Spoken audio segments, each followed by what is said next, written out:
ദൈവത്തിൻ്റെ പരിശുദ്ധ നാമം ഈ നല്ല പ്രഭാതത്തിൽ മഹത്വപ്പെടുമാറാകട്ടെ.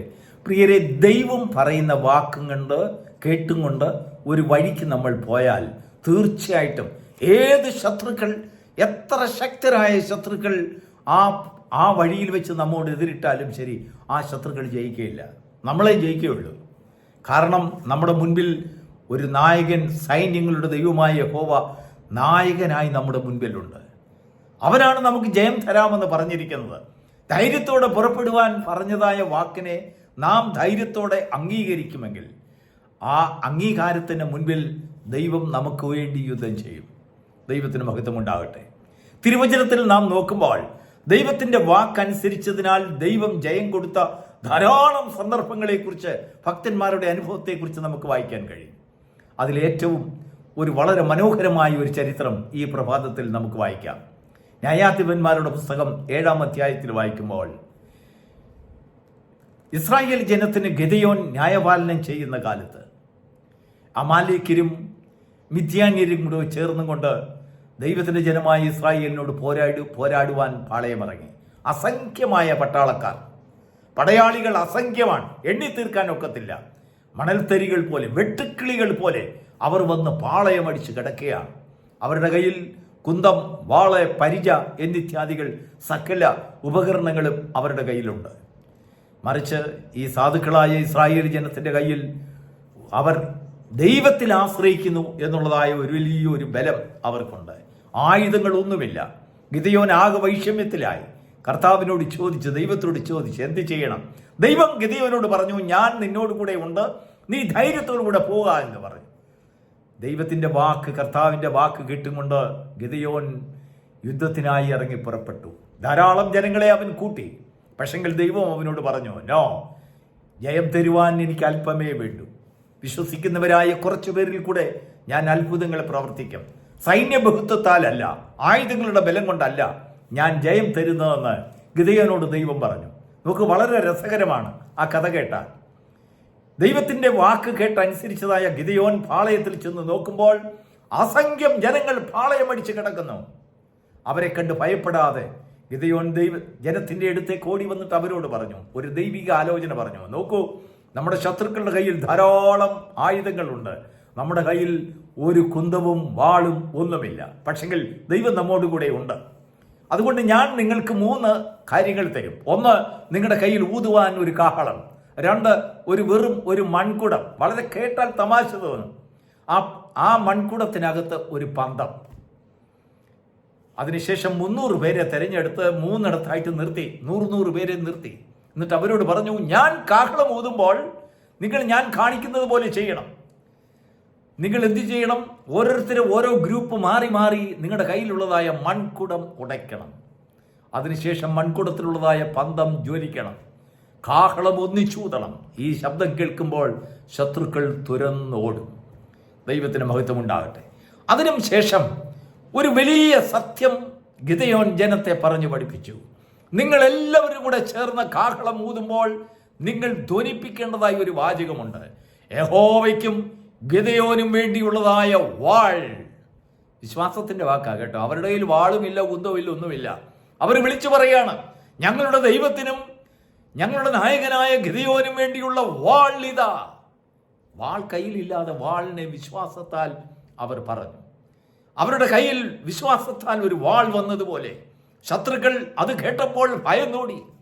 അതിനുശേഷം ഈ 300 പേരും, ദൈവത്തിന്റെ വചനത്തിൽ എഴുതിയിരിക്കുന്നത് 21-ാം വാക്യത്തിൽ എഴുതിയിരിക്കുന്നത്, അവർ താന്താന്റെ നിലയിൽ തന്നെ ഉറച്ചു നിന്നു. ഉറച്ചു നിന്നപ്പോൾ ശത്രുക്കൾ തുരന്നു ഓടി, പാളയം വിട്ട് ഓടിക്കളഞ്ഞു. ദൈവത്തിന് മഹത്വമുണ്ടാകട്ടെ. പ്രിയപ്പെട്ട ദൈവത്തിൻ്റെ മക്കളെ, ദൈവം വാളുകൊണ്ടും കുന്തം കൊണ്ടുമല്ല ജയം തരുന്നത്. അശ്വബലത്തിലല്ല, കുതിരബലത്തിലല്ല ദൈവം ജയം തരുന്നത്. നമ്മുടെ വാക്കുകളുടെ ശക്തിയാണ്, വിശ്വാസത്തിൻ്റെ വാക്കാണ്. നോക്കൂ, ഗിദെയോൻ അവരുടെ കയ്യിൽ കൊടുത്തതായ ആ മൺകുടം നമ്മുടെ ജീവിതത്തിൽ, അല്ലെങ്കിൽ ദൈവം നമ്മളിൽ, അപ്പോസ്തലനായ പൗലോസ് പറയുന്നത്, അവൻ തൻ്റെ ആത്മാവെന്ന അച്ചാരത്തെ നമുക്ക് വേണ്ടി തന്നിരിക്കുന്നത് നമ്മുടെ മൺകൂടാരത്തിലാണ്. എന്നാൽ ഈ മൺകൂടാരം ഉടഞ്ഞു പോയാൽ അതിനകത്ത് ജ്വലിക്കുന്നതായ ഒരു ദീപമുണ്ട്. ദൈവത്തിൻ്റെ ആത്മാവ്.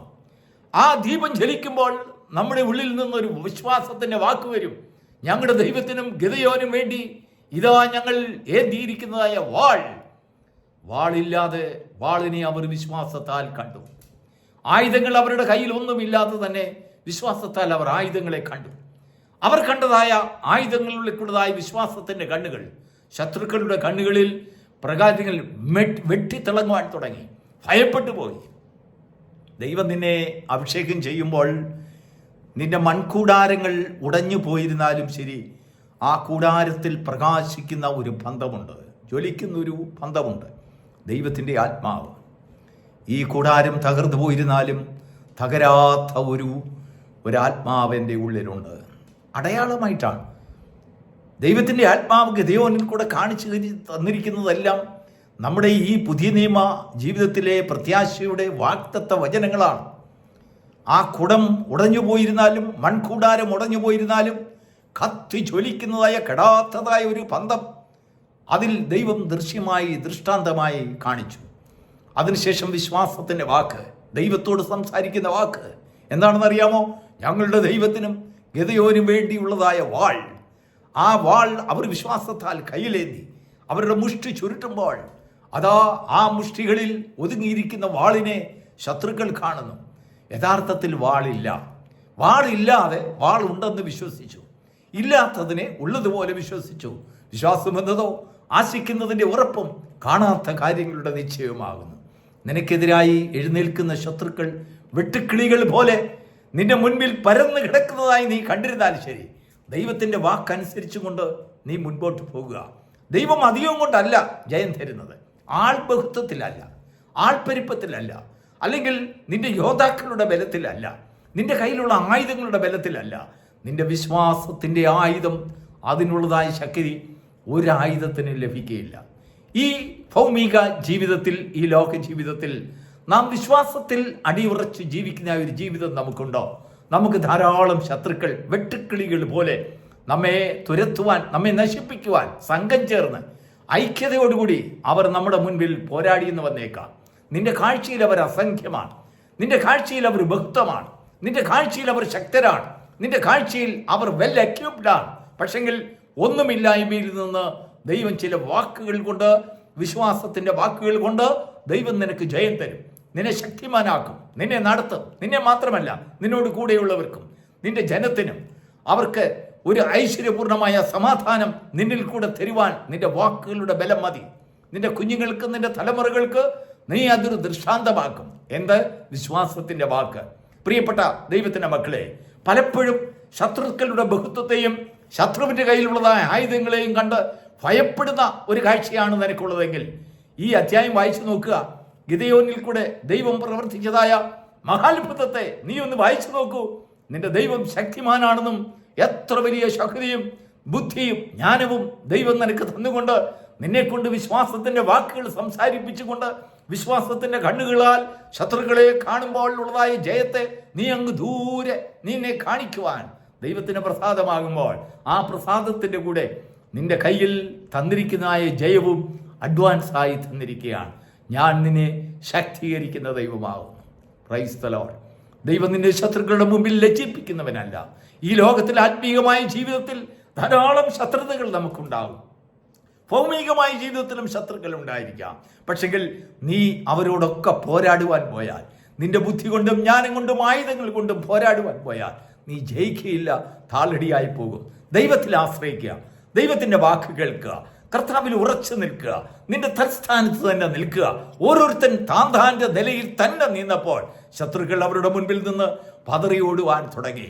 ശത്രുക്കളുടെ മുൻപിൽ നീ ലജ്ജിക്കാതെ ഉറച്ചു നിൽക്കുന്നവനാണെങ്കിൽ, ഉറച്ചു നിന്നാൽ ദൈവത്തിന്റെ മഹത്വത്തെ കാണുന്ന ഒരു ശക്തിമാനായി, വിശ്വാസവീരനായി ദൈവം നിന്നെ കണക്കാക്കും.